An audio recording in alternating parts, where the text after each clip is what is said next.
ಬೋಡೆ sir ಅವರು ವಿಮರ್ಶಕರಾಗಿ ಬಂದಿದ್ದಾರೆ. ಅವರಿಗೆ ಭಂಡಾರ ಪ್ರಕಾಶನ ಮಸ್ಕಿ ಕಡೆಯಿಂದ ಸ್ವಾಗತವನ್ನು ಕೋರುತ್ತೇನೆ.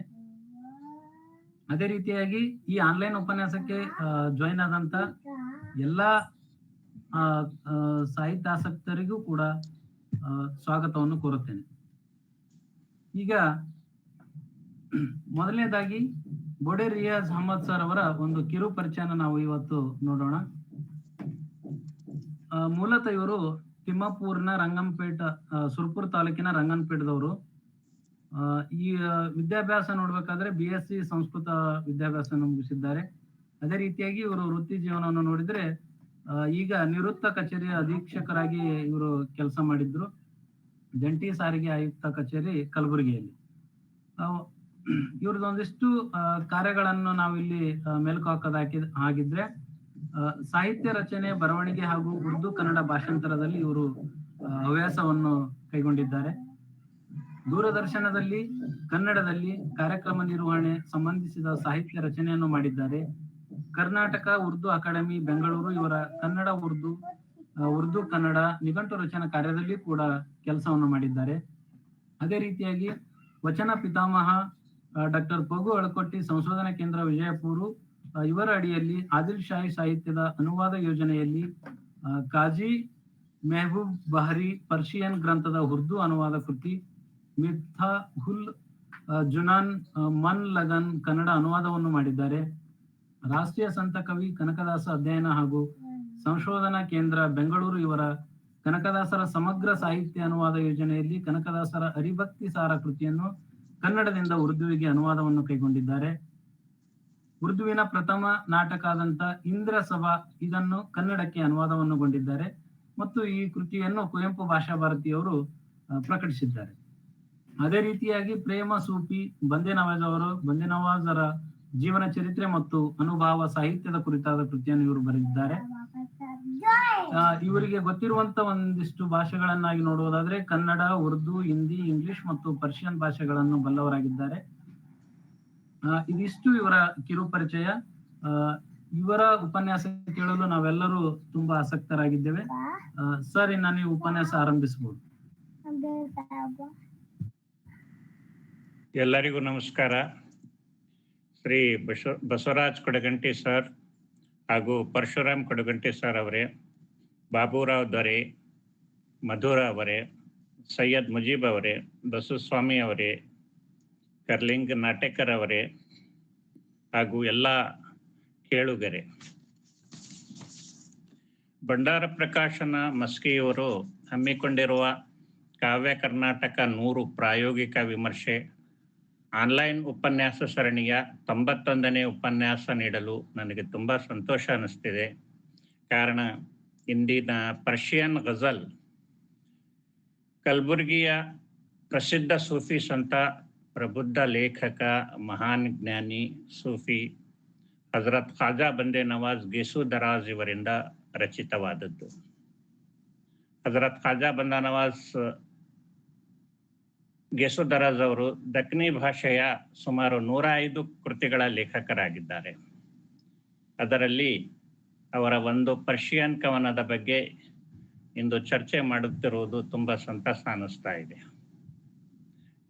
ನನಗೆ ಲೇಖಕರ ಬಗ್ಗೆ ಏನು ಅಷ್ಟು ಮಾಹಿತಿ ನೀಡುವ ಅವಶ್ಯಕತೆ ಇಲ್ಲ ಎನ್ನುವಂಥ ಮಾಹಿತಿ ನೀಡಲಾಗಿತ್ತು.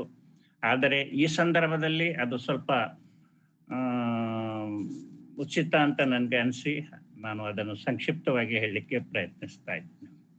ಈ 105 ಕೃತಿಗಳಲ್ಲಿ ಅರ್ಧದಷ್ಟು ಕೃತಿಗಳು ಅವರು ತಮ್ಮ ಬದುಕಿನ ಕೊನೆಯ 23 ವರ್ಷಗಳಲ್ಲಿ ಕಲಬುರಗಿಯಲ್ಲಿ ರಚಿಸಿದ್ದು ವಿಶೇಷವಾಗಿದೆ. ಹಜರತ್ ಖಾಜಾ ಬಂದೆ ನವಾಜ್ ಗೇಸು ದರಾಜ್ ಅವರು ತಮ್ಮ 80ನೇ ವಯಸ್ಸಿನಲ್ಲಿ ಕಲಬುರಗಿಗೆ ಆಗಮಿಸಿ ಇಲ್ಲಿ ದಖ್ನಿ ಭಾಷೆಯನ್ನು ಕಲಿತು ಈ ಭಾಷೆಯ ಪ್ರಥಮ ಗದ್ಯ ಲೇಖಕರು ಅಂತ ಅನಿಸಿಕೊಂಡಿದ್ದಾರೆ.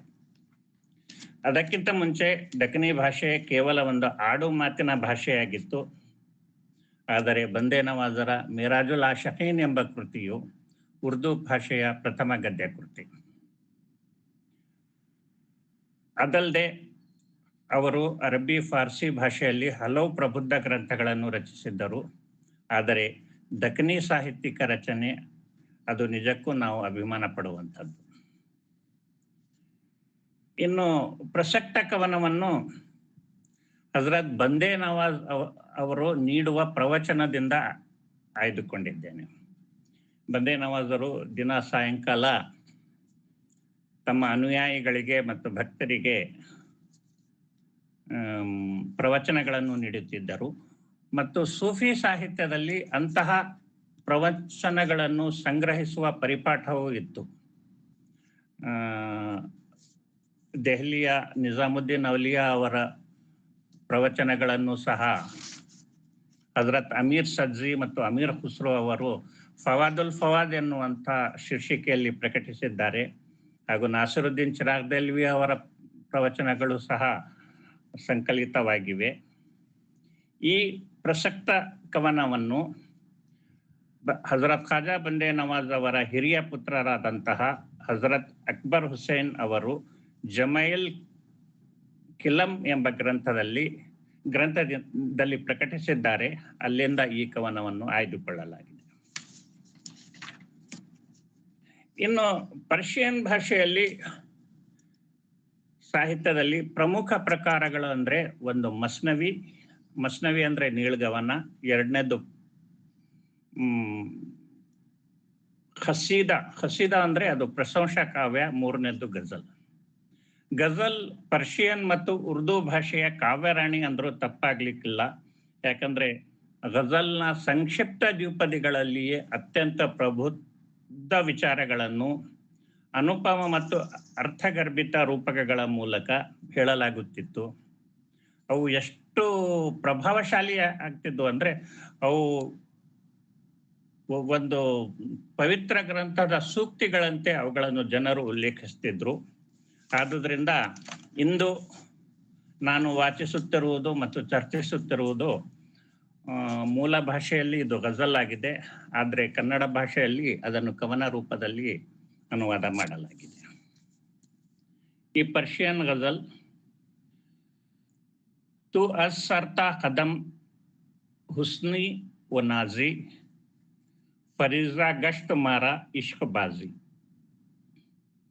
ಹಮಾ ಆಲಂ ಅಸೀರೆ ಜದ್ ತು ಗಶ್ತ್ तेरा जीबत निगारा सरफराजी सरान सरोरा राब बरावर सर जरूरत खास्त अज तू बेनियाजी तेरा छूं तो नजीरे नीस तो दीगर सजद बरशकल खूब खुद बनाजी निबाशुद जेवरे ज़िबा तर अयार बराए दिल बरे अज दिल नवाजी मोहम्मद रा नजर जुस बरखुदा नीस्त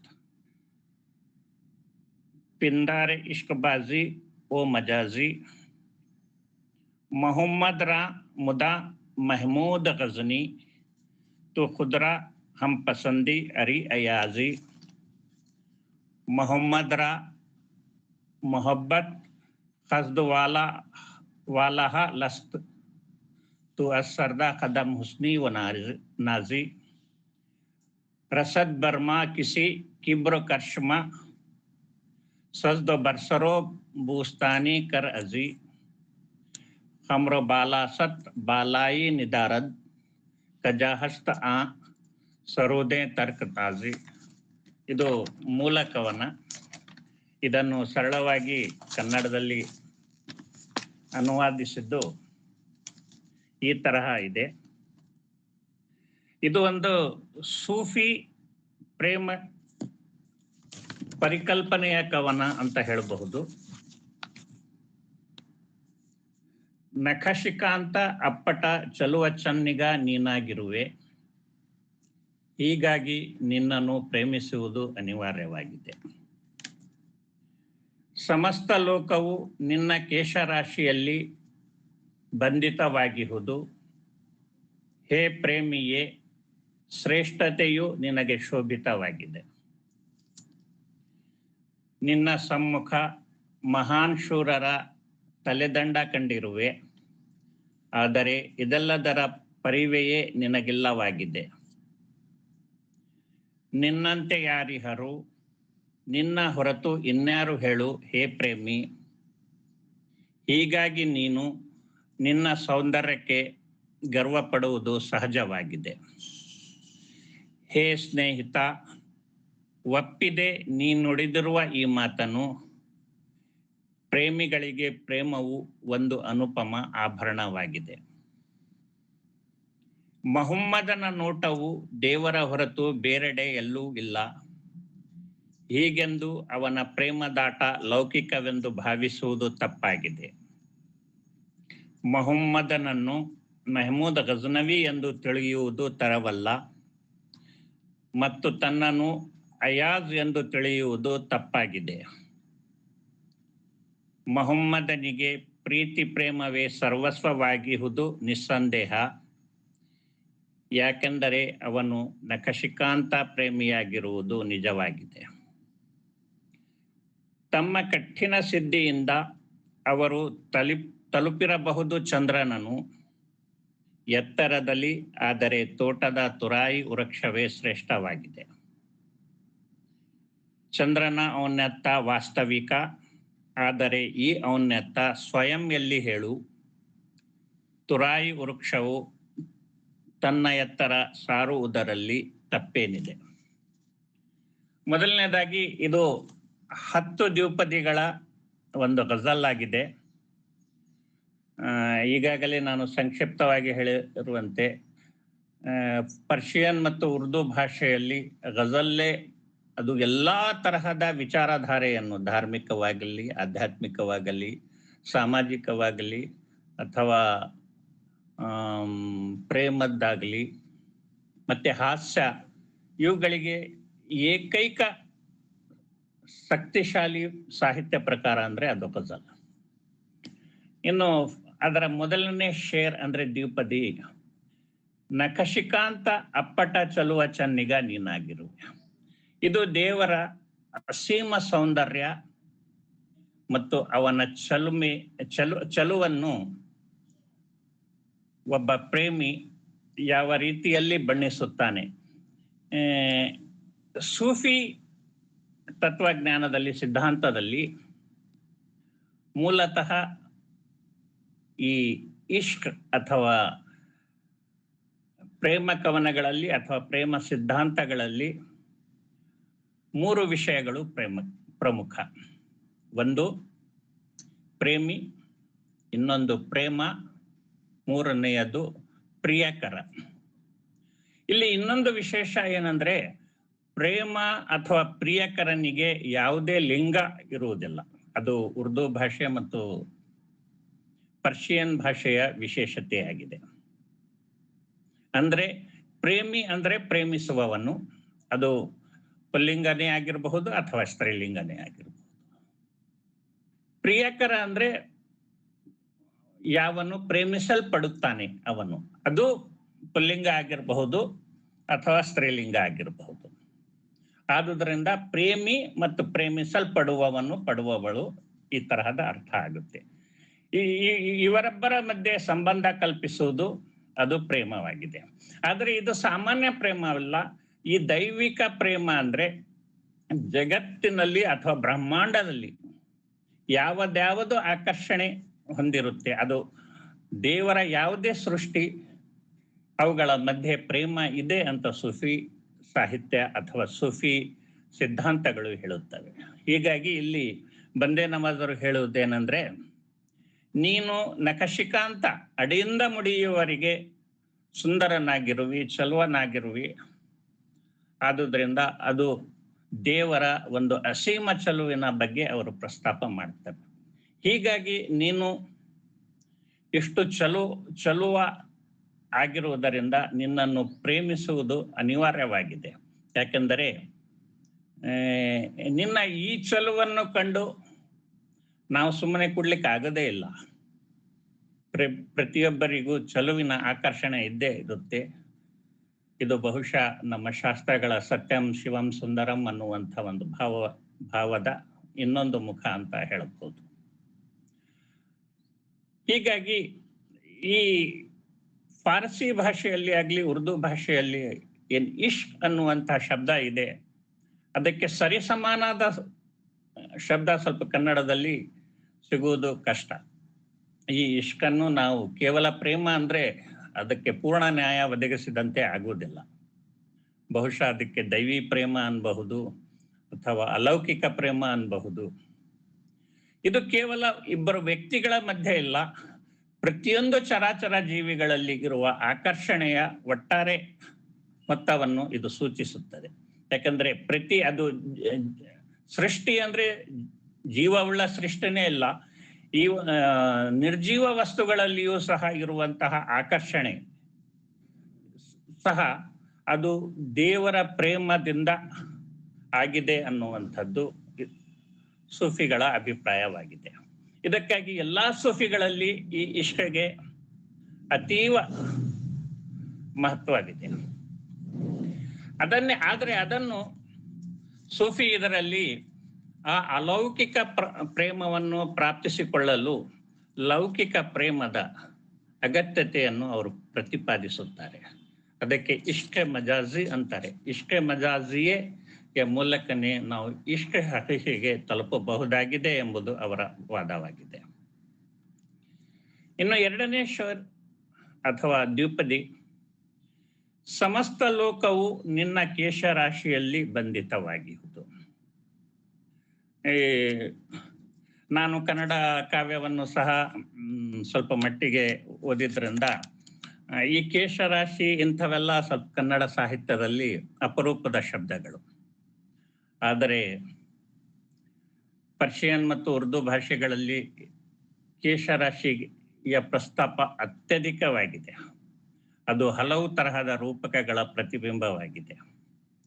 ಆದುದರಿಂದ ಈ ಸಮಸ್ತ ಲೋಕವು ನಿನ್ನ ಕೇಶರಾಶಿಯಿಂದ ಬಂಧಿತವಾಗಿದೆ ಅಂದ್ರೆ ಈ ಸಮಸ್ತ ಲೋಕದ ಕಾರ್ಯಾಚರಣೆಗಳು ಅಥವಾ ನಡೆಯುವ ವ್ಯವಹಾರಗಳು ನಿನ್ನಿಂದಲೇ ಇವೆ ಅನ್ನುವಂಥದ್ದು ಪರೋಕ್ಷವಾಗಿ ಇದು ಸೂಚಿಸುತ್ತದೆ.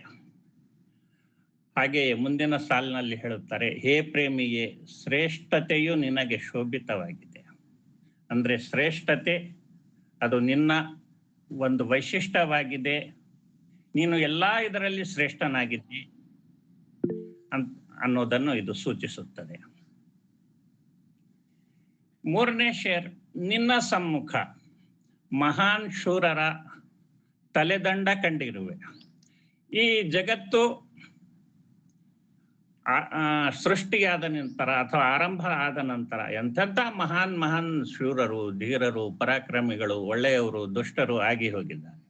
ಆದರೆ ಅವರೆಲ್ಲರೂ ತಮ್ಮ ತಲೆಯನ್ನು ನಂತರ ಬೇರ್ಪಡಿಸಿಕೊಂಡು ಅಥವಾ ಬಾಗಿಸಿಕೊಂಡು ಈ ಲೋಕದಿಂದ ಹೋಗಿದ್ದಾರೆ. ಹೀಗಾಗಿ ಆದರೆ ಅವರೆಲ್ಲರೂ ಬಂದು ಹೋದ್ರು, ನೀನು ಮಾತ್ರ ಸ್ಥಿತಪ್ರಜ್ಞನಾಗಿಯೇ ಇರುವಿ. ಆದುದರಿಂದ ಮುಂದಿನ ಸಾಲಿನಲ್ಲಿ ಆದರೆ ಇದೆಲ್ಲದರ ಪರಿವೆಯೇ ನಿನಗಿಲ್ಲವಾಗಿದೆ. ಎಂತೆಂಥವ್ರು ಬಂದ್ರು ಹೋದ್ರು, ಮುಂದೆ ಸಹ ಬರ್ತಾರೆ ಹೋಗ್ತಾರೆ, ಈ ಲೋಕದ ವ್ಯವಹಾರಗಳು ನಡೀತಾ ಇರುತ್ತೆ ಅನ್ನುವಂಥ ಮಾತು ಈ ಸೂಫಿ ದರ್ಶನದಾಗಿದೆ. ಇನ್ನು ಅದನ್ನೇ ಮುಂದುವರಿಸುತ್ತಾ, ನಿನ್ನಂತೆ ಯಾರಿಹರು, ನಿನ್ನ ಹೊರತು ಇನ್ಯಾರು ಹೇಳು ಹೇ ಪ್ರೇಮಿ. ಹೀಗಾಗಿ ನೀನು ನಿನ್ನ ಸೌಂದರ್ಯಕ್ಕೆ ಗರ್ವ ಪಡುವುದು ಸಹಜವಾಗಿದೆ. ನಾವು ಎಲ್ಲ ಧರ್ಮಗಳಲ್ಲಿ ದೇವರ ಮಹೋನ್ನತೆಯನ್ನು ಬಣ್ಣಿಸುತ್ತೇವೆ. ಆದುದರಿಂದ ಯಾಕಂದ್ರೆ ನಿನಗೆ ಸರಿಸಮಾನ, ದೇವರ ಸರಿಸಮಾನ ಯಾರೂ ಇಲ್ಲ. ಆದುದರಿಂದ ನೀನು ಈವನ್ ಪವಿತ್ರ ಕುರಾನ್ನಲ್ಲಿ ದೇವರು ಹೇಳ್ಕೊತಾನೆ, ನಾನು ಕರುಣಾಮಯಿ, ನಾನು ಮಹಾನ್, ಅಥವಾ ಪ್ರವಾದಿಗಳು ಹೇಳ್ತಾರೆ. ಹೀಗಾಗಿ ನಿನ್ನ ಸೌಂದರ್ಯಕ್ಕೆ, ನಿನ್ನ ಮಹೋನ್ನತೆಗೆ ನೀನು ಗರ್ವ ಪಡುವುದು ಅಥವಾ ಹೆಮ್ಮೆ ಪಡುವುದು ಅದು ನಿನಗೆ ಶೋಭಿತವಾಗಿದೆ ಅನ್ನುವಂತಹ ಅರ್ಥ ಇದರಲ್ಲಿ ಇದೆ. ಮುಂದಿನ ಶೇರ್ನಲ್ಲಿ, ಹೇ ಸ್ನೇಹಿತ, ಒಪ್ಪಿದೆ ನೀನು ನುಡಿದಿರುವ ಈ ಮಾತನ್ನು, ಪ್ರೇಮಿಗಳಿಗೆ ಪ್ರೇಮವು ಒಂದು ಆಭರಣವಾಗಿದೆ. ಈ ಆಭರಣ ಅನ್ನುವಂಥ ಶಬ್ದ ಹಲವು ಸೂಫಿಗಳಿಗೆ ಅದು ಒಂದು ಪ್ರಿಯವಾದಂತಹ, ಅವರು ವೈರಾಗ್ಯವನ್ನು ಹೊಂದಿದ್ರು ಸಹ ಅವರಿಗೆ ಈ ಆಭರಣದ ಶಬ್ದದ ಮೇಲೆ ಏನೋ ಮೋಹ. ಇದಕ್ಕಾಗಿ ನಮ್ಮ ಗೋಗಿಯ ಸೂಫಿ ಸಂತರಾದಂತಹ ಹಾಜಿ ಮೆಹಮೂದ್ ಬೆಹರಿ ಅವರು ತನ್ನ ಮನ್ಲಗನ್ ಕೃತಿಯ ಪ್ರತಿಯೊಂದು ಒಂದೊಂದು ಅಧ್ಯಾಯಕ್ಕೆ ಅವರು ಆಭರಣ ಅನ್ನುವಂತಹ ಒಂದು ಶೀರ್ಷಿಕೆಯನ್ನು ನೀಡಿದ್ದಾರೆ. ಆಭರಣ 1, ಆಭರಣ 2. ಅಂದ್ರೆ ಇದಕ್ಕೆ ಮುಖ್ಯ ಕಾರಣ ಏನಿದೆ, ಕೆಲವೊಮ್ಮೆ ಸೂಫಿಗಳು ದೇವರನ್ನು ಒಂದು ನವವಧುವಿನ ಅಥವಾ ಪ್ರೇಯಸಿಯ ರೂಪದಲ್ಲಿ ನೋಡಿದಾಗ ಅದನ್ನು ಇನ್ನೂ ಸುಂದರ ರೂಪದಲ್ಲಿ ನೋಡಲು ಅದಕ್ಕೆ ಆಭರಣ ಅವಶ್ಯಕ ಎನ್ನುವಂತಹ ಭಾವ ಅವರು ಹೊಂದಿರುತ್ತಾರೆ. ಹೀಗಾಗಿ ಪ್ರೇಮಿಗಳಿಗೆ ಪ್ರೇಮವೇ ಒಂದು ಆಭರಣ ಎನ್ನುವಂತಹ ಒಂದು ರೂಪಕದ ಮೂಲಕ ಈ ಮಾತನ್ನು ಅವರು ಹೇಳಲಿಕ್ಕೆ ಪ್ರಯತ್ನಿಸುತ್ತಾರೆ. ಇನ್ನು ಮುಂದಿನ ಶೇರ್ನಲ್ಲಿ ಮೊಹಮ್ಮದನ ನೋಟವು ದೇವರ ಹೊರತು ಬೇರೆಡೆ ಎಲ್ಲೂ ಇಲ್ಲ. ಇಲ್ಲಿ ಮೊಹಮ್ಮದ್ ಅಂದ್ರೆ ಖಾಜಾ ಬಂದೇ ನವಾಜರ ಮೂಲ ಹೆಸರು. ಅದು ಅವರ ಮೂಲ ಹೆಸರು ಮೊಹಮ್ಮದ್ ಅಲ್ ಹುಸೇನಿ ಅಂತ. ನಂತರ ಅವರ ವೈಶಿಷ್ಟ್ಯಗಳಿಂದಾಗಿ ಅವರಿಗೆ ಬೇರೆ ಬೇರೆ ಹೆಸರುಗಳು ಬಂದವು. ಹೀಗಾಗಿ ಮೊಹಮ್ಮದನ ನೋಟವು ದೇವರ ಹೊರತು ಬೇರೆಡೆ ಎಲ್ಲೂ ಇಲ್ಲ. ಮೊಹಮ್ಮದನಿಗೆ ಅಂದ್ರೆ ಬಂದೇ ನವಾಜರಿಗೆ, ತನಗೆ ನನ್ನ ದೃಷ್ಟಿಯು ದೇವರ ಹೊರತು, ದೇವರ ಪ್ರೇಮದ ಹೊರತು, ದೇವರ ಧ್ಯಾನದ ಹೊರತು ಬೇರೆ ಎಲ್ಲೂ ಇಲ್ಲ. ಹೀಗೆಂದು ಪ್ರೇಮದಾಟ ಲೌಕಿಕವೆಂದು ಭಾವಿಸುವುದು ತಪ್ಪಾಗಿದೆ ಅಂತ ಹೇಳ್ತಾರೆ. ನಮ್ಮ ಮಧ್ಯೆ ಇರುವಂತಹ ದೇವರು ಮತ್ತು ಭಕ್ತನ ಮಧ್ಯೆ ಇರುವಂತಹ ಒಂದು ಪ್ರೇಮದಾಟ ಸಂಬಂಧ ಅದು ಲೌಕಿಕ ಎನ್ನುವುದು ಭಾವಿಸುವುದು ತಪ್ಪು. ಅದು ಅಲೌಕಿಕ. ಅದು ನಮ್ಮಲ್ಲಿ ಇನ್ಹೆರಿಟೆಡ್ ಅನ್ನುವಂಥ ಮಾತನ್ನು ಬಂದೇ ನವಾಜರು ಹೇಳುತ್ತಾರೆ. ಮುಂದಿನ ಸಾಲಿನಲ್ಲಿ ಶೇರ್ನಲ್ಲಿ ಮೊಹಮ್ಮದನನ್ನು ಮೆಹಮೂದ್ ಗಜನವಿ ಎಂದು ತಿಳಿಯುವುದು ತಪ್ಪಾಗಿದೆ. ಇಲ್ಲಿ ಮೆಹಮೂದ್ ಗಜನವಿ ಆ ಕಾಲಕ್ಕೆ ತನ್ನ ಶೌರ್ಯ ಮತ್ತು ಪರಾಕ್ರಮದಿಂದ ಇಡೀ ಸೂಫಿ ಲೋಕದಲ್ಲಿ ಹಲವು ಸೂಫಿಗಳಿಗೆ ಕಣ್ಮಣಿಯಾಗಿದ್ದ. ಬಹುಶಃ ಬಹಳಷ್ಟು ಜನರಿಗೆ ಗೊತ್ತಿರಬಹುದು, ಮೆಹಮೂದ್ ಗಜನವಿ ಮೂಲತಃ ಅಫ್ಘಾನಿಸ್ತಾನ್ ಪ್ರದೇಶದವನು. ಮತ್ತು ಮುಂದಿನ ಸಾಲು ಅದಕ್ಕೆ ಕನೆಕ್ಟೆಡ್ ಇರುವಂಥದ್ದು. ಹೀಗೆಂದು ಮತ್ತು ತನ್ನನ್ನು ಅಯಾಜ್ ಎಂದು ತಿಳಿಯುವುದು ತಪ್ಪಾಗಿದೆ. ಈ ಅಯಾಜ್ ಮೂಲತಃ ಒಬ್ಬ ಸಾಮಾನ್ಯ ಸ್ಲೇವ್, ಗುಲಾಮ. ಆದರೆ ನಂತರ ಅವನು ಮೊಹಮ್ಮದ್ ಗಜನವಿ ಅವನನ್ನು 1,00,000 ದಿರ್ಹಂಗೆ ಕೊಂಡುಕೊಳ್ಳುತ್ತಾನೆ. ಅವನು ಒಬ್ಬ ಸಾಮಾನ್ಯ ಗುಲಾಮಿನಿಂದ ಒಬ್ಬ ದಂಡಾಧಿಕಾರಿಯಾಗಿ ಮತ್ತು ಸೈನ್ಯದ ಮುಖ್ಯಾಧಿಕಾರಿಯಾಗಿ ನಂತರ ಲಾಹೋರ್, ಯಾಕಂದ್ರೆ ಲಾಹೋರ್ ಆ ಕಾಲಕ್ಕೆ ಭಾರತದಲ್ಲಿಯೇ ಇತ್ತು, ಲಾಹೋರನ್ನ ಗವರ್ನರ್ ಆಗಿ ನೇಮಕಗೊಳ್ಳುತ್ತಾನೆ. ಅವನು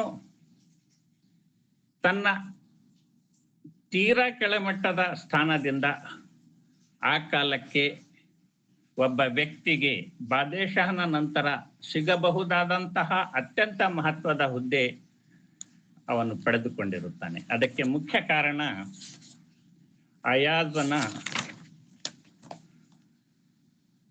ಪರಿಶುದ್ಧವಾದಂತಹ ಪ್ರೇಮ ಮತ್ತು ತನ್ನ ದೊರೆಗೆ ಅಥವಾ ಒಡೆಯನಿಗೆ ನಿಷ್ಠೆ ಮತ್ತು ಅವನು ಹೊಂದಿದ್ದ ನಮ್ರತಾ ಭಾವ ಮತ್ತು ಭಕ್ತಿ. ಈ ಎಲ್ಲ 4 ಗುಣಗಳು ಸೂಫಿಗಳು ಅದನ್ನು ಕಂಡುಕೊಂಡು ಅದು ಅವರಿಗೆ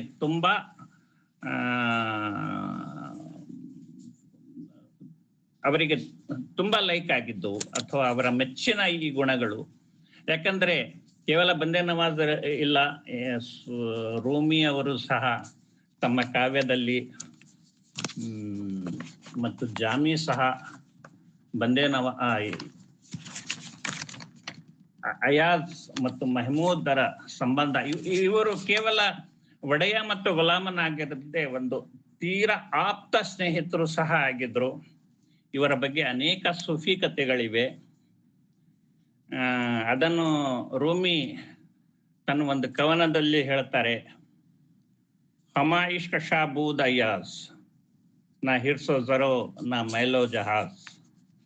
ಅಂದ್ರೆ ಬಾದೇಶಹನಿಗೆ ಅಯಾಜನ ಪ್ರೇಮವೇ ಸರ್ವಸ್ವವಾಗಿದೆ.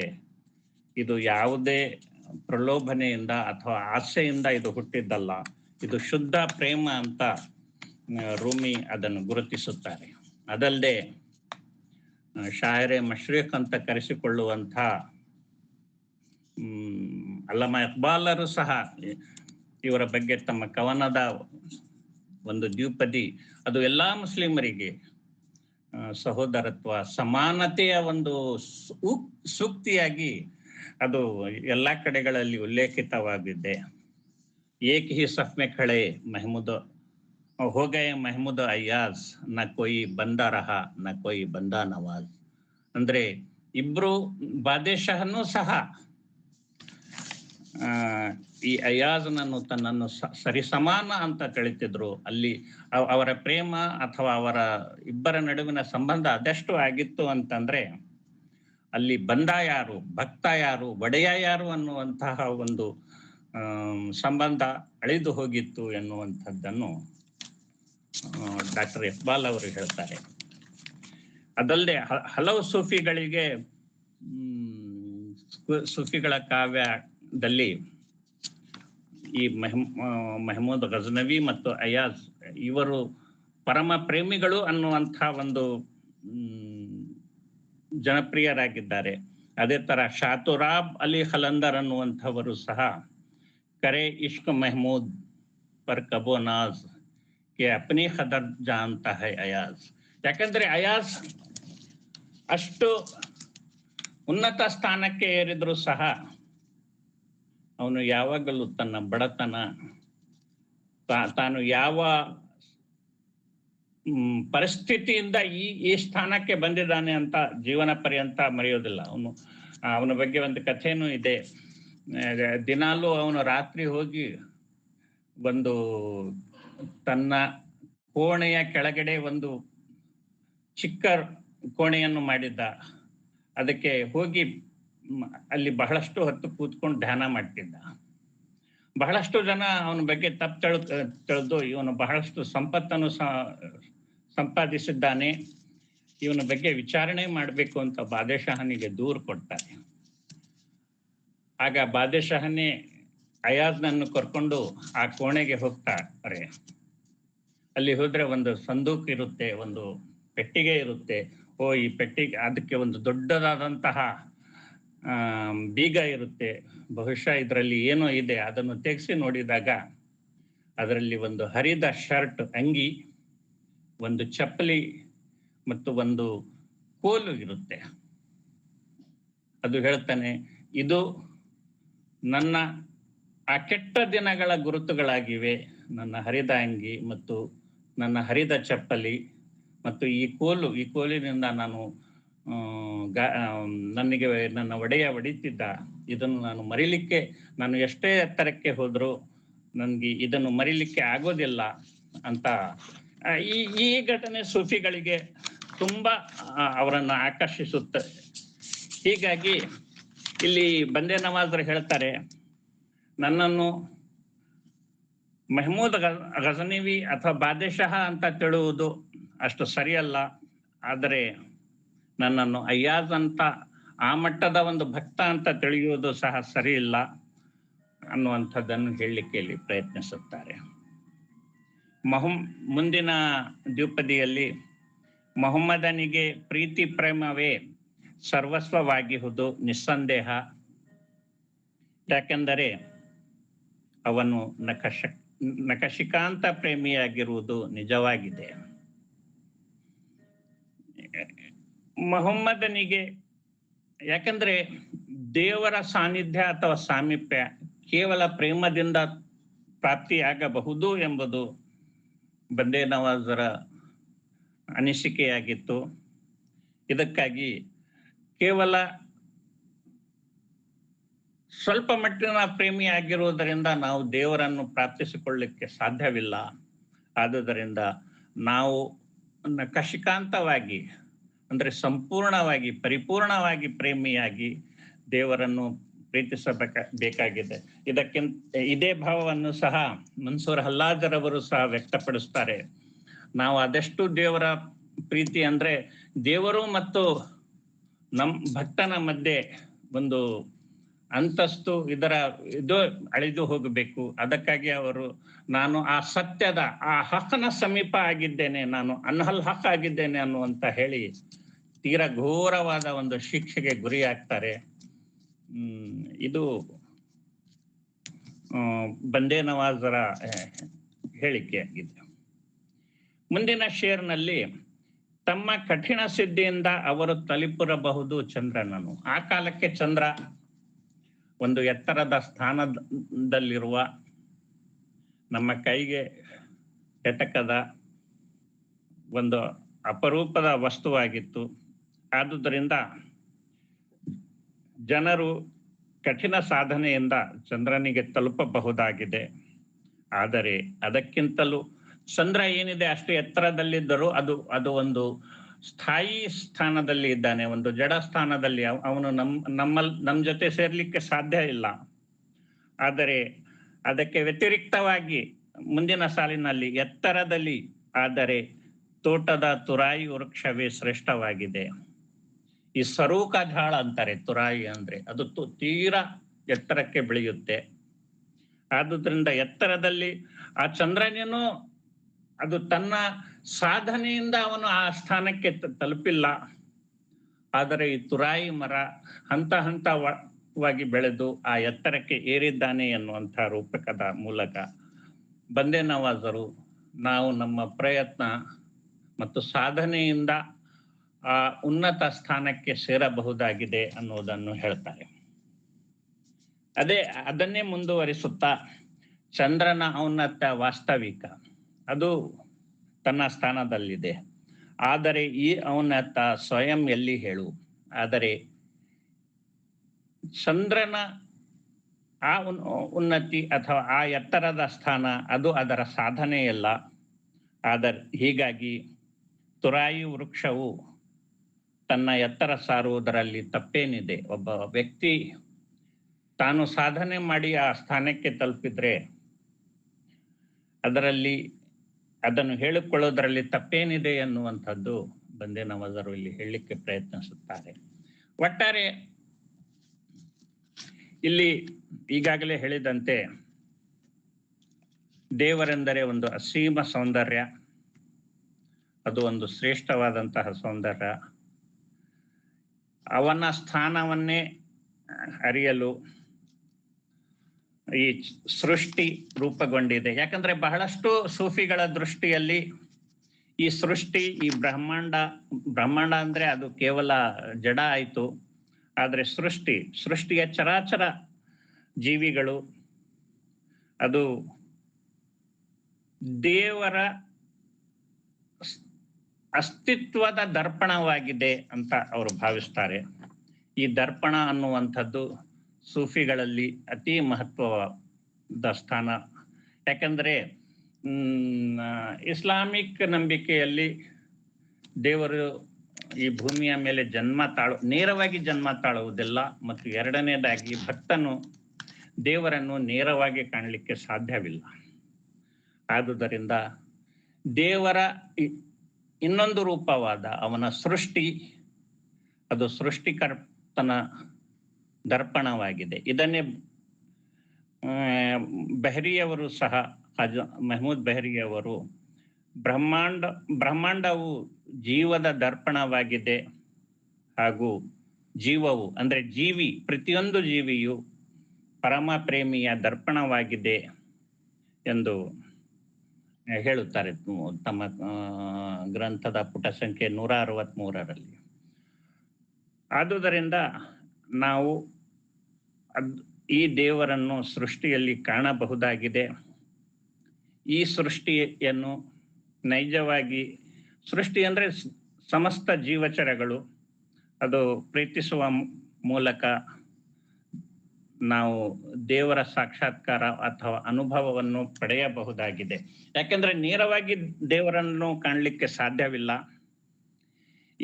ಈ ಮೂಲಕವಾಗಿ ಮನುಷ್ಯರನ್ನು ಪ್ರೀತಿಸುವುದು ದೇವರನ್ನು ಕಾಣುವ ಒಂದು ಮಾರ್ಗ. ಹೀಗಾಗಿ ಅದನ್ನು, ಆ ದೈವಿ ಪ್ರೇಮವನ್ನು ಮೂಲಕ ನಾವು ದೇವರ ಸೌಂದರ್ಯದ ಸನಿಹಕ್ಕೆ ತಲುಪಬಹುದಾಗಿದೆ. ನಾವು ದೇವರಾಗ್ಲಿಕ್ಕೆ ಸಾಧ್ಯವಿಲ್ಲ, ಆದರೆ ಈ ಸಾಧನೆಯಿಂದ ದೇವರ ತೀರಾ ಸಮೀಪಕ್ಕೆ ಹೋಗಬಹುದಾಗಿದೆ. ಬಹುಶಃ ಯಾರಾದ್ರೂ ಸೈನ್ಸ್ ವಿದ್ಯಾರ್ಥಿಗಳು ಇದ್ರೆ ಈ ಗಣಿತದಲ್ಲಿ ಒಂದು ಚಾಪ್ಟರ್ ಬರುತ್ತೆ, ಲಿಮಿಟ್ ಅಂತ. ಆ ಲಿಮಿಟ್ ನಲ್ಲಿ ಆ ಲಿಮಿಟ್ಗೆ 2 ಪಾಯಿಂಟ್ಗಳಿರ್ತವೆ, ಒಂದು 0, ಒಂದು ಇನ್ಫಿನಿಟಿ. ಈ 0 ಇಂದ ಇನ್ಫಿನಿಟಿಗೆ ತಲುಪುವುದೇ ಸಾಧನೆಯ ಮಾರ್ಗ. ಅದನ್ನೇ ಬಂಧನ್ ನವಾಜ್ ಅವರು ತಮ್ಮ ಮಿರಾಜುಲ್ ಆಶೀನ್ ಅನ್ನುವಂಥ ಗ್ರಂಥದಲ್ಲೂ ಹೇಳ್ತಾರೆ. ಈ ಮಿರಾಜ್ ಅನ್ನುವಂಥದ್ದು ಇಸ್ಲಾಂನಲ್ಲಿ ಏನಿದೆ, ತಮ್ಮ ಜೀವಿತ ಕಾಲದಲ್ಲಿ ಪ್ರವಾದಿಗಳು ರಜ್ಜಬ್ನ 27ನೇ ರಾತ್ರಿಯಲ್ಲಿ ಅವರು ಸಪ್ತ ಆಕಾಶಗಳನ್ನು ದಾಟಿ ಅವರನ್ನು ದೇವರ ಕರೆ ಬರುತ್ತೆ, ಅವರು ಅಲ್ಲಿಗೆ ಹೋಗ್ತಾರೆ. ಆದರೆ ಅದರಲ್ಲಿ ಸ್ವಲ್ಪ ಮಟ್ಟಿಗೆ ಅದು ದೈಹಿಕವಾಗಿತ್ತು ಅಥವಾ ಅದು ರೂಹು ಅಂದ್ರೆ ಆತ್ಮದ ಪಯಣವಾಗಿತ್ತು ಅನ್ನುವಂಥರ ಬಗ್ಗೆ ಸ್ವಲ್ಪ ಮಟ್ಟಿಗೆ ಗೊಂದಲಗಳಿವೆ. ಹೀಗಾಗಿ ಬಂದೇ ನವಾಜ್ ರ ಒಂದು ವಿಶೇಷ ಕೃತಿಯಾಗಿದೆ ಮೆಹರಾಜುಲ್ ಆಶೀನ್ ಅಂತ. ಇದರ ಬಗ್ಗೆ ಅವರು ತಮ್ಮ ಆಧ್ಯಾತ್ಮಿಕ ತಿಳುವಳಿಕೆಯ ಮೂಲಕ ಅದನ್ನು ವಿವರಿಸಲಿಕ್ಕೆ ಪ್ರಯತ್ನ ಮಾಡ್ತಾರೆ. ಇದಲ್ಲದೆ ಬಂದೇ ನವಾಜರ ಬಹುತೇಕ ಕೃತಿಗಳು ಅದು ಪ್ರೇಮದ ಶೀರ್ಷಿಕೆಯನ್ನೇ ಹೊಂದಿವೆ.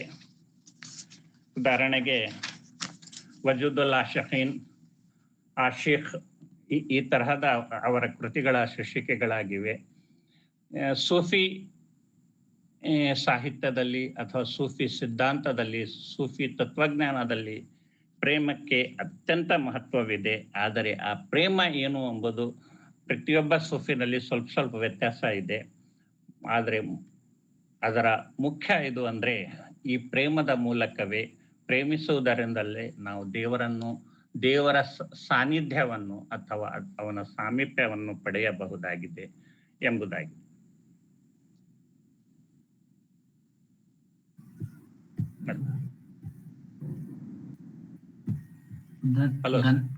ಧನ್ಯವಾದಗಳು ಸರ್. ಹಜರತ್ ಖಾಜಾ ಬಂದೇ ನವಾಜ್ ಗೇಸು ದರಾಜ್ ಅವರ ಗಜಲ್ ಕುರಿತು ಬಹಳ ಅರ್ಥಪೂರ್ಣವಾಗಿ ಮಾತಾಡಿದಂತ ಬೋಡೆ ರಿಯಾಜ್ ಅಹ್ಮದ್ ಸರ್ ಅವರಿಗೆ ಧನ್ಯವಾದಗಳು. ಸರ್, ಈಗ ಒಂದು ಚಾಟ್ ಬಾಕ್ಸ್ ಅಲ್ಲಿ ಪ್ರಶ್ನೆಗಳಿದಾವೆ, ಹೇಳಿ. ಸ್ವಲ್ಪ ನಾನು ಅಷ್ಟು ಗಮನಿಸಲಿಲ್ಲ. ಮೈತ್ಲಿ ರಾವ್ ಅನ್ನೋರು ಕೇಳಿದಾರೆ ಸರ್, ಸೂಫಿಸಂ ಹಿಂದೂ ಮತ್ತು ಇಸ್ಲಾಮಿ ಆಧ್ಯಾತ್ಮಿಕತೆಯ ಸಮ್ಮಿಲನವೇ? ಸೂಫಿ ಇಸ್ಲಾಮಿನಿಂದ ಹುಟ್ಟಿದರೂ ಅದನ್ನು ಸ್ವೀಕರಿಸಲಿಲ್ಲ ಎಂಬುದು ನಿಜವೇ? ಇಸ್ಲಾಮಿನಲ್ಲಿ ಸೂಫಿ ಸಂತರು ಸ್ವೀಕಾರರಲ್ಲವೇ ಅಂತೇಳಿ ಕೇಳಿದ್ದಾರೆ ಸರ್. ಹಾಗೇನಿಲ್ಲ. ಆದ್ರೆ ಕೆಲವೊಂದು ಸೂಫಿಗಳ ಕೆಲವೊಂದು ವಿಚಾರಗಳಿಗೆ ಈ ಧಾರ್ಮಿಕ ಮೌಲ್ಯಗಳು ತೀವ್ರ ಪ್ರತಿರೋಧವನ್ನು ವ್ಯಕ್ತಪಡಿಸಿದ್ದಾರೆ. ಇನ್ನು ಹಿಂದೂ ಸೂಫಿಗಳಾಗ್ಲಿ ಇಸ್ಲಾಂ ಆಗ್ಲಿ ಯಾವುದೇ ಧರ್ಮದ ಬಗ್ಗೆ ಒಂದು ವಿರೋಧ ಅಂತೂ ಇಲ್ಲ. ಸೂಫಿಗಳು ಯಾವಾಗಲೂ ಎಲ್ಲಾ ಧರ್ಮಗಳ ಭಾವ ಮತ್ತು ಅವುಗಳಲ್ಲಿ ಇರುವಂತಹ ಸಮಾನತೆಯನ್ನು, ಯಾಕಂದ್ರೆ ಮೂಲಭೂತವಾದಂತಹ ವೈಶಿಷ್ಟ್ಯಗಳು ಎಲ್ಲಾ ಧರ್ಮಗಳಲ್ಲಿ ಏಕವಾಗಿವೆ ಅನ್ನುವಂಥ ಭಾವನೆಯನ್ನು ಅವರಲ್ಲಿ ಇತ್ತು.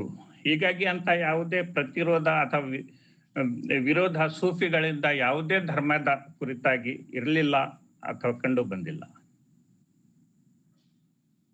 Thank you sir. Basavaraj Kodagunti sir ಅವರು ಒಂದು ಪ್ರಶ್ನೆ ಕೇಳಿದ್ದಾರೆ. ಈ ಕವನ ನಿವೇದನೆಯಂತೆ ತನ್ನಷ್ಟಕ್ಕೆ ತಾನು ಮಾತಾಡಿಕೊಳ್ಳುವಂತೆ ಇದೆಯೇ ಇಲ್ಲವೇ ಸಂಭಾಷಣೆಯಂತೆ ಇದೆ ಅಂತೇಳಿ ಕೇಳಿದ್ರು ಸರ್. ಇದು ಸಂಭಾಷಣೆ ಎಲ್ಲ ನಿವೇದನೆನೇ ಇದೆ ಅಂತ ನನ್ಗನ್ಸುತ್ತೆ.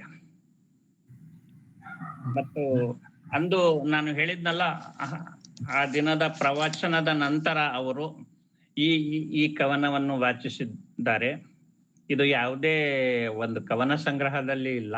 ಯಾಕಂದ್ರೆ ಅವರು ಸೂಫಿಗಳಲ್ಲಿ ಆಗ್ಲಿ ಪರ್ಷಿಯನ್ನಲ್ಲಿ ಆಗ್ಲಿ ಯಾವುದೇ ಪ್ರವಚನದಲ್ಲಿ ಕಾವ್ಯಪದ ಬಳಕೆ ಅಧಿಕವಾಗಿತ್ತು. ಅದು ಸ್ವಯಂರ ವಿಚಿತ ಕಾವ್ಯವೂ ಆಗಿರ್ತಿತ್ತು ಅಥವಾ ಇತರ ಸೂಫಿಗಳ ಅಥವಾ ಕವಿಗಳ ಕಾವ್ಯವೂ ಆಗಿರ್ತಿತ್ತು. ಯಾಕಂದ್ರೆ ಕಾವ್ಯಕ್ಕೆ ತನ್ನದೇ ವಿಶಿಷ್ಟತೆ ಇದೆ ಅಂತ ಅವರು ಭಾವಿಸಿದ್ರು. Okay sir. ಅದೇ ಬಸವರಾಜ್ ಕೊಡಗಡ್ ಸರ್ ಅವರು ಇನ್ನೊಂದು ಕೇಳಿದ್ರು ಸರ್, ಈ ಕವನದಲ್ಲಿ ದೇವರು ಎಂದರೆ ಏನು ಅಂತ ಕೇಳಿದ್ರು. ದೇವರು ಅಂದ್ರೆ ಅದು ಈ ಕವನದ ಮೂಲಕ ಅಷ್ಟು ಸರಳ ಹೇಳಲಿಕ್ಕೆ ಸಾಧ್ಯವಿಲ್ಲ. ದೇವರು ಅನ್ನುವಂಥದ್ದು ಒಂದು ಮಹೋನ್ನತವಾದಂತಹ ಅಸ್ತಿತ್ವ, ಯಾವುದೇ ರೂಪ ಆಕಾರ ಇಲ್ಲದಂತಹ ಒಂದು ಶಕ್ತಿ ಅನ್ನುವಂತಹದ್ದು. ಅದು ಈ ಕವನದಲ್ಲಿ ಅಂತೂ ಅದು ಇಲ್ಲ. ಅದು ದೇವರಿದ್ದಾನೆ ಅಂತ ತಿಳ್ಕೊಂಡು ಈ ಕವನ ಮುಂದುವರಿಯುತ್ತೆ. Thank you sir. Shivakumar Pavate ಅನ್ನೋರು ಒಂದಿಷ್ಟು ವಚನಗಳು ಹಾಕಿದ್ದಾರೆ. ಅವರು ನೇರವಾಗಿ ಪ್ರಶ್ನೆಗಳಿದ್ರೆ ಕೇಳ್ಬೋದು. ಅದೇ ರೀತಿಯಾಗಿ ರಾಜುಕೊಪ್ಪ ಅವರು ಕೇಳಿದ್ದಾರೆ, ಗಜಲ್ನ ವಿಶೇಷತೆ ಏನು ಅಂತ ಹೇಳಿ ಕೇಳಿದ್ದಾರೆ ಸರ್.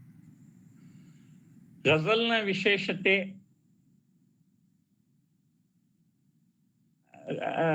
ಗಜಲ್ ಒಂದು ಅದರ ಮೂಲತಃ ಶಾಬ್ದಿಕ ಅರ್ಥ ಹೆಣ್ಣಿನ ನೊಡನೆ ಸಂವಾದಿಸುವುದು, ಸಂವಾದ ಮಾಡುವುದು, ಮಾತನಾಡುವುದು, ಸಂಭಾಷಣೆ ಮಾಡುವುದು. ಹೀಗಾಗಿ ಆ ಹೆಣ್ಣು ಅಂದ್ರೆ ಯಾರೇ ಆಗಬಹುದು. ಆ ಹೆಣ್ಣಿಗೆ ಉದ್ದೇಶಿಸಿ ಯಾವುದೇ ವಿಚಾರ, ಅದು ಇಂಥ ಇದು ಅಂತಲ್ಲ, ಒಂದು ನಿರ್ದಿಷ್ಟ ವಿಷಯ ಅಂತ ಇಲ್ಲ, ಅದನ್ನು ಚರ್ಚಿಸಬಹುದಾಗಿತ್ತು.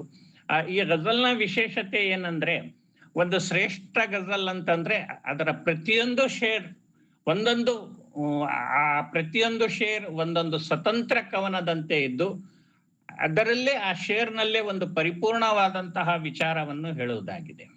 ಮತ್ತೆ ಅದರಲ್ಲಿ ಹೇಳುವ ವಿಚಾರ ಅದು ಎಷ್ಟು ಪ್ರಭಾವಶಾಲಿಯಾಗುತ್ತೆ ಮತ್ತು ಅದರ ರೂಪಕಗಳು ಎಷ್ಟು ಪ್ರಭಾವಶಾಲಿ ಅಥವಾ ಎಷ್ಟು ಗೂಢವಾಗಿರ್ತವೆ ಅಂದ್ರೆ ಅದಕ್ಕೆ ಅನೇಕ ಅರ್ಥಗಳು ಕೆಲವೊಮ್ಮೆ ಬರುತ್ತೆ. ವಿಶೇಷವಾಗಿ ನಮ್ಮ ಉರ್ದು ಭಾಷೆಯಲ್ಲಿ ಗಾಲಿಬ್ನ ಗಜಲ್ಗಳು ಮತ್ತು ಇಕ್ಬಾಲರ ಗಜಲ್ಗಳು ಅವು ಏಕಕಾಲಕ್ಕೆ ಅನೇಕ ಅರ್ಥಗಳನ್ನು ನೀಡುತ್ತವೆ. ಆದ್ರೆ ಈ ಸೂಫಿ ಗಜಲ್ಗಳಲ್ಲಿ ಅವು ಎಷ್ಟು ಪ್ರಭಾವಶಾಲಿಯಾಗಿದ್ದು ಅಂದ್ರೆ, ಕೆಲವೊಂದು ಸೂಫಿಗಳು ಆ ಗಜಲ್ಗಳ ಶೇರ್ಗಳನ್ನೇ ಕೇಳಿ ಪ್ರಾಣ ಬಿಟ್ಟಿದ್ದು ಇದೆ. ಅಂತಹ ಬಹಳಷ್ಟು ಉದಾಹರಣೆಗಳು ಇವೆ. Okay sir.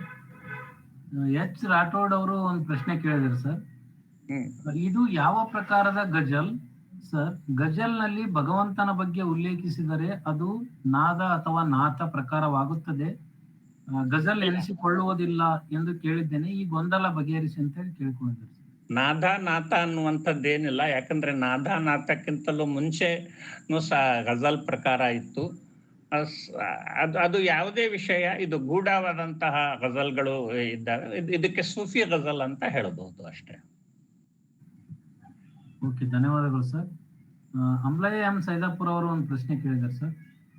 ಗಜಲ್ ರೂಪದಲ್ಲಿರುವುದನ್ನು ಕವನ ರೂಪಕ್ಕೆ ಅನುವಾದಿಸುವಾಗ ಭಾವ ತೀವ್ರತೆಗಳಲ್ಲಿ ಏನಾದರೂ ಬದಲಾವಣೆ ಕಂಡು ಬರುತ್ತದೆ ಅಂತ ಹೇಳಿ. ಆ ಭಾವ ತೀವ್ರತೆಯನ್ನೇ ಕಾಯ್ದುಕೊಳ್ಳಲಿಕ್ಕೇನೆ ಗಜಲ್ನಿಂದ ಗಜಲ್ ಮಾಡ್ಲಿಕ್ಕೆ ಸಾಧ್ಯವಾಗುವುದಿಲ್ಲ.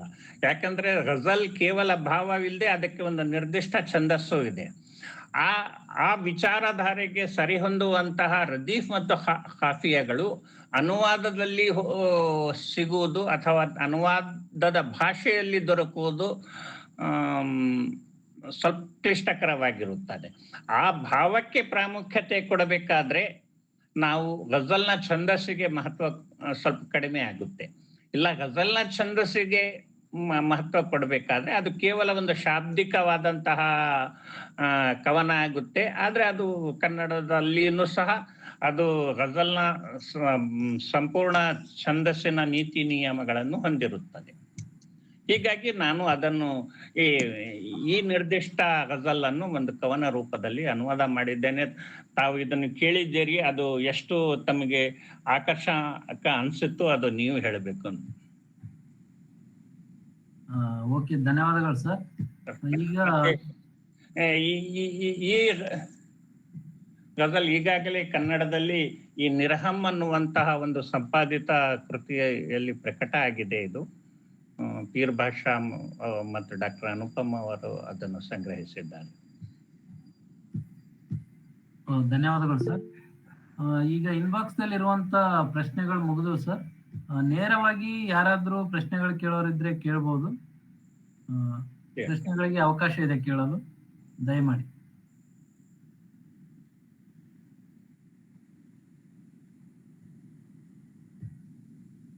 ಹಲೋ. ಹಲೋ, ನಮಸ್ಕಾರ. ನಮಸ್ಕಾರ ಸರ್. ಅದೇ ವಚನಗಳನ್ನ, ಅದಕ್ಕೆ ಸಂಬಂಧಪಟ್ಟದ್ದು ವಚನಗಳನ್ನ ಹಾಕಿದೀನಿ ಅಷ್ಟೇ. ದರ್ಪಣ ಪರಿಕಲ್ಪನೆ ಮತ್ತು ಪ್ರೇಮದ ಪರಿಕಲ್ಪನೆ ಮತ್ತು ಅದಕ್ಕೆ ಸಂಬಂಧಪಟ್ಟ ವಚನಗಳು ಸಂವಾದಿಯಾಗಿ ಅದಕ್ಕೆ ಕಂಡು ಬಂದಿದ್ರಿಂದ ಹಾಕಿದ್ದೀನಿ.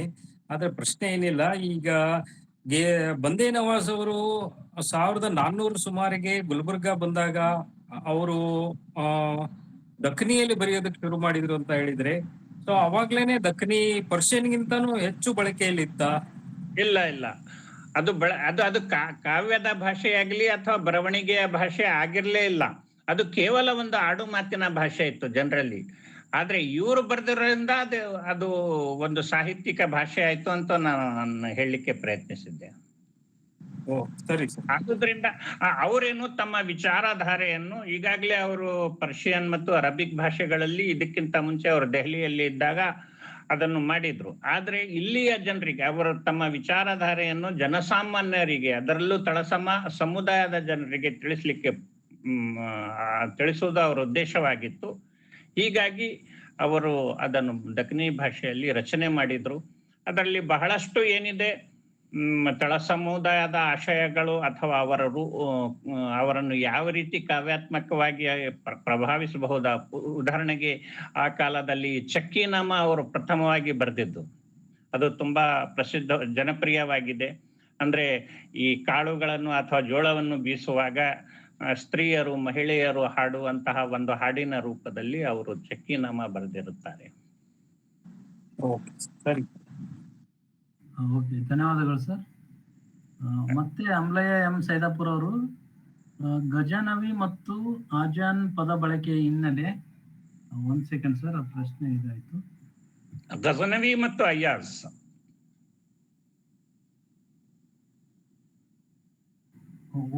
ಒಂದ್ ಸೆಕೆಂಡ್ ಸರ್, ಆ ಪ್ರಶ್ನೆ ಇದಾಯ್ತು. ಇನ್ನೊಂದ್ಸರಿ ರಿಪೀಟ್ ಮಾಡ್ತೀನಿ. ತಗೊಳ್ಳಿ, ಸಮಯ ತಗೊಳ್ಳಿ.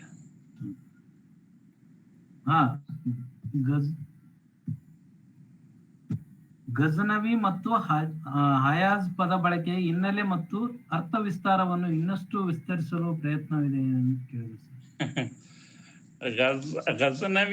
ಗಜನವಿ ಅಫ್ಘಾನಿಸ್ತಾನದ ಅವನು ಬಾದಶಾಹನಾಗಿದ್ದ. ಅವನು ಆನಂತರ ಭಾರತಕ್ಕೂ ಬಂದು ಸೋಮನಾಥ ಮತ್ತು ಮಥುರಾಗಳ ಇದನ್ನು ಕೊಳ್ಳೆ ಹೊಡೆದನು ಅಂತ ಹೇಳ್ತಾರೆ. ಆದ್ರೆ ಅವನು ಇಲ್ಲಿ ರಾಜ್ಯವೇನೂ ಸ್ಥಾಪಿಸಲಿಲ್ಲ. ಆದರೆ ಈಗಿನ ಪಾಕಿಸ್ತಾನದಲ್ಲಿರುವ ಬಹಳಷ್ಟು ಭಾಗ ಅವನ ಆಡಳಿತಕ್ಕೆ ಒಳಪಟ್ಟಿತ್ತು. ಅಯಾಜ್ ಮೂಲತಃ ಒಬ್ಬ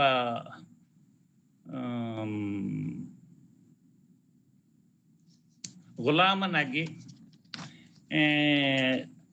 ಅವನು ತೀರಾ ಬಾದಶಾಹನ ಕೃಪೆಗೆ ಪಾತ್ರನಾಗುತ್ತಾನೆ. ನಂತರ ಈಗಾಗಲೇ ನಾನು ಹೇಳಿದ್ದೇನೆ, ಅವನು ತುಂಬಾ ಎತ್ತರದ ಸ್ಥಾನಕ್ಕೆ, ಅಂದ್ರೆ ಲಾಹೋರಿನ ಗವರ್ನರ್ ಆಗುವ ಸ್ಥಾನಕ್ಕೆ ತಲುಪುತ್ತಾನೆ. ಮತ್ತೆ ಅವರಿಬ್ಬರ ಸಂಬಂಧದ ಹಲವು ಘಟನೆಗಳು ಮತ್ತು ವಿವರಗಳು ಸೂಫಿ ಸಾಹಿತ್ಯದಲ್ಲಿ ಲಭ್ಯವಾಗಿವೆ. ಹೀಗಾಗಿ ಸೂಫಿಗಳು ಇದನ್ನು ಒಂದು ದಾಸ ಮತ್ತು ಒಡೆಯನ ನಡುವಿನ ಪ್ರೇಮ ಅಥವಾ ಸಂಬಂಧ, ವಿಶ್ವಾಸ ಇವುಗಳ ಹಿನ್ನೆಲೆಯಲ್ಲಿ ಅದನ್ನು ಅರ್ಥೈಸಿಕೊಳ್ಳುತ್ತಾರೆ. ಅದಕ್ಕೆ ಮಹತ್ವ ಕೊಡ್ತಾರೆ. ಧನ್ಯವಾದಗಳು ಸರ್. ನದಾಬ್ ದಸ್ತಗೀರ್ ಸಾಬ್ ನದಾಬ್ ಸರ್ ಅವರೊಂದು ಕೇಳಿದ್ದಾರೆ ಸರ್. ಹೇಳಿ. NATಗಳು ಉರ್ದುವಿನಲ್ಲಿ ಇವೆ ಇಲ್ಲವೇ ಅಂತ ಕೇಳಿದ್ದಾರೆ ಸರ್. NAT ಅದೇನ್ ನ್ಯಾಟ್ ಆಗುತ್ತೆ ಏನಾಗುತ್ತೆ ಗೊತ್ತಿಲ್ಲ ಸರ್. ಏನು NAT sir. Nath Nath answer ಅದ. ಓಕೆ. ನಾತ್ ಎಂಬುದು ಇದು ಪ್ರವಾದಿಯ ಪ್ರಶಂಸೆಯಲ್ಲಿ ಬರೆದಿರುವಂತಹ ಕವನಗಳು. ಯಾಕಂದ್ರೆ ಉರ್ದು ಭಾಷೆಯಲ್ಲಿ ಅಥವಾ ಪರ್ಷಿಯನ್ ಭಾಷೆಯಲ್ಲಿ ದೇವರ ಪ್ರಶಂಸೆಯಲ್ಲಿ ಬರೆದಿರುವಂತಹ ಕಾವ್ಯವನ್ನು ಅಥವಾ ಕಾವ್ಯ ಪ್ರಕಾರವನ್ನು ಹಮ್ದ್ ಅಂತ ಕರೀತಾರೆ. ಮತ್ತು ಪ್ರವಾದಿಯನ್ನು ಪ್ರಶಂಸಿಸಿ ಬರೆದಂತಹ ಕಾವ್ಯವನ್ನು ಅದಕ್ಕೆ ನಾತ್ ಅಂತ ಕರೀತಾರೆ. ಯಾವುದೇ ಶುಭ ಕಾರ್ಯದಲ್ಲಿ ಮೊದಲಿಗೆ ನಾತ್ ಪಠಿಸ್ತಾರೆ ಅಥವಾ ಓದ್ತಾರೆ, ವಾಚಿಸ್ತಾರೆ, ನಂತರ ಹಮ್ದ್ ವಾಚಿಸ್ತಾರೆ, ನಂತರ ನಾತ್ ವಾಚಿಸ್ತಾರೆ. ಆದರೆ ಅವುಗಳನ್ನು ಬರೆಯುವಾಗ, ಯಾಕಂದ್ರೆ ಇಸ್ಲಾಂನಲ್ಲಿ ದೇವರು ಮತ್ತು ಪ್ರವಾದಿಯ ನಡುವೆ ಒಂದು ತೆಳುವಾದ ಪರದೆ ಇದೆ. ಅದನ್ನು ಬರೆಯುವಾಗ ಪ್ರವಾದಿಯನ್ನು ದೇವರ ಸ್ಥಾನಕ್ಕೆ ಒಯ್ಯುವುದಿಲ್ಲ. ಅದು ಹೋದ್ರೆ ಅದು ಧರ್ಮ ವಿರೋಧಿಯಾಗಿರುತ್ತದೆ ಅಷ್ಟೇ. ಇದೀಗಲೇ ಬಹುಶಃ ಇನ್ನು ಕೆಲವು ದಿನಗಳಲ್ಲಿ ನಮ್ಮ ರಂಗಂಪೇಟೆಯ ತಿಮ್ಮಾಪುರದ ಡಾಕ್ಟರ್ ಮುದ್ದಣ್ಣ ಮಂಜರ್ ಅವರು ಉರ್ದು ಭಾಷೆಯ ಅತಿ ಸುಪ್ರಸಿದ್ಧವಾದಂತಹ ನಾತ್ ಕವಿಗಳಾಗಿದ್ರು. ಅವರು ಹೈದರಾಬಾದ್ನಲ್ಲಿ ಒಂದು ನಾತ್ ಕವಿಗೋಷ್ಠಿ ನಡೆದಾಗ ಅವರ ಅಧ್ಯಕ್ಷತೆಯನ್ನು ವಹಿಸಿದ್ರು. ಮತ್ತು ಅವರ ಒಂದು ನಾತ್ನ ಒಂದು ಶೇರ್ ಈಗಲೂ ಬಹಳಷ್ಟು ಜನರಿಗೆ ಅದು ಕಂಠಪಾಠವಾಗಿದೆ. हर चीज पे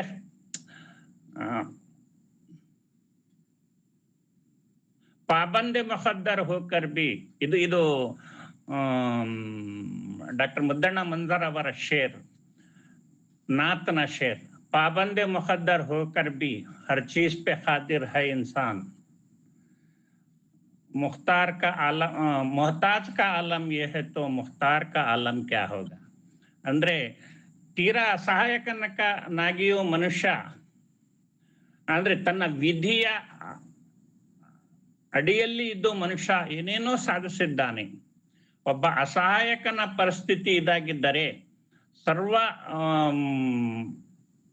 ಅಧಿಕಾರಗಳನ್ನು ಪಡೆದವನ ಸ್ಥಾನ. ಯಾಕಂದ್ರೆ ಕೆಲವು ಮುಸ್ಲಿಮರು ಅಲ್ಲಾಹನು ಪ್ರವಾದಿಗಳಿಗೆ ತನ್ನ ಬಹಳಷ್ಟು ಅಧಿಕಾರಗಳನ್ನು ನೀಡಿದ್ದ. ಮುಖ್ತಾರ್, ಕುಲ್ ಮುಖ್ತಾರ್ ಅಂತಾರೆ ಪ್ರವಾದಿಗಳಿಗೆ. ಹೀಗಾಗಿ ಆ ಮುಖ್ತಾರನ ಸ್ಥಾನ ಏನಿರಬಹುದು ನಾವು ಊಹಿಸ್ಕೊಳ್ಳಿಕ್ಕೆ ಸಾಧ್ಯವೇ ಇಲ್ಲ ಅಂತ ಡಾಕ್ಟರ್ ಮುದ್ದಣ್ಣ ಅವರು ಹೇಳ್ತಾರೆ. ಧನ್ಯವಾದಗಳು ಸರ್. ಮತ್ತಾರಾದ್ರೂ ಪ್ರಶ್ನೆಗಳ ನೇರವಾಗಿ ಕೇಳೋರಿದ್ರೆ ಕೇಳಬಹುದು, ಇಲ್ಲಾಂದ್ರೆ ಕಾರ್ಯಕ್ರಮ ಇಲ್ಲಿಗೆ ಮುಗಿಸೋ ಸಮಯ. ಯಾವ ಪ್ರಶ್ನೆಗಳಿಲ್ಲ ಅಂತೇಳಿ ಭಾವಿಸಿ ಇಲ್ಲಿವರೆಗೂ ತಮ್ಮ ಅಮೂಲ್ಯವಾದಂತಹ ಸಮಯವನ್ನು ಈ ಉಪನ್ಯಾಸಕ್ಕೆ ನೀಡಿದಂತ ಬೋಡೆ ರಿಯಾಜ್ ಅಹ್ಮದ್ ಸರ್ ಅವರಿಗೆ ಭಂಡಾರ ಪ್ರಕಾಶನ ಮಸ್ಕಿ ಕಡೆಯಿಂದ ತುಂಬ ಹೃದಯದ ಧನ್ಯವಾದಗಳನ್ನು ಸಲ್ಲಿಸ್ತೇವೆ. ನಮಸ್ಕಾರಗಳು.